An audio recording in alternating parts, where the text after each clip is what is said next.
quinta corsa, una bella prova per soggetti anziani di categoria E e di categoria D.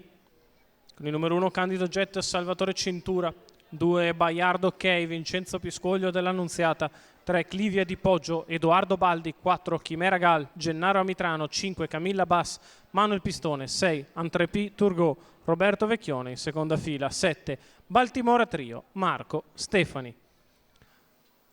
Favori divisi tra l'1 di Candido Jet e il 4 di Chimera Gal. Macchina che prende velocità. Si prepara allo stacco con l'errore di Camilla Bass, veloce Clivia di Poggio che va a condurre su Baiardo Ok, a largo Chimera Gal, lungo lo steccato c'è Baltimora Trio che è riuscita addirittura a scavalcare Candido Jet che si è avviato con molta cautela, ancora più indietro Entrepi Turgot, partito pianissimo.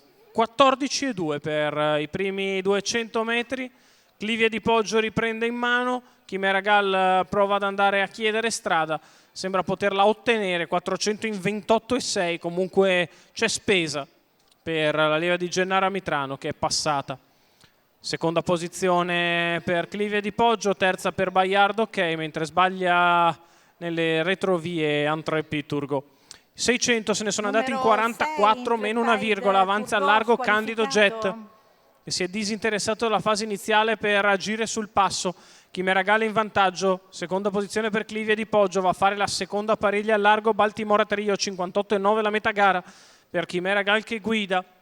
Nella sua scia rimane sempre Clivia di Poggio a precedere Baiardo Ok, allo scoperto c'è Candido Jet il primo chilometro in 1,14,5, frazione di rifiato per la curva di destra. Candido Jet che prova a mettere pressione a Chimera Gal che per il momento si mantiene salda leader, privata ora dei tappi estraibili. Nella sua scia c'è sempre Clivia di Poggio, gruppo molto raccolto a 400 dalla conclusione, 1,29, 1,75 di miglio. Chimera Gal in vantaggio, Candido Jet sul passo, Clivia di Poggio in attesa dell'open stretch, poi Baiardo Ok chiuso alla corda da Baltimora Trio alla fine dell'ultima curva, non cambia nulla se non che Chimera Gal prova ora a staccare, si infila di dentro Clivia di Poggio, è in vantaggio Chimera, Clivia guadagna di dentro, Clivia di Poggio va su Chimera Gal che si difende, Clivia di Poggio che passa e vince nei confronti di Chimera Gal, al terzo posto finisce Baiardo Ok.